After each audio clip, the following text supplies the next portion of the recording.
How to post on Pinterest. Hello everybody, welcome back to my channel. This is me Bipin Bisnet, and today I'll guide you on how you can post on Pinterest.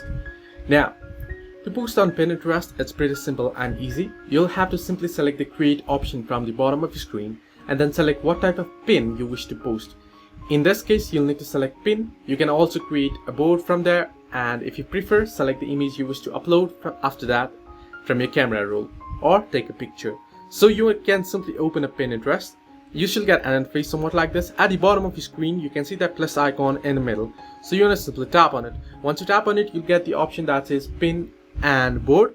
If you wish to create a board, you can select it, or you can simply tap on pin and then allow access to your gallery, to your phone storage, and then select the picture or video that you wish to post and then go ahead and post it.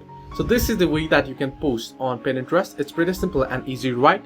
So hope this helped you. Do like and subscribe, and do not forget to leave a comment down below if you have any further issues.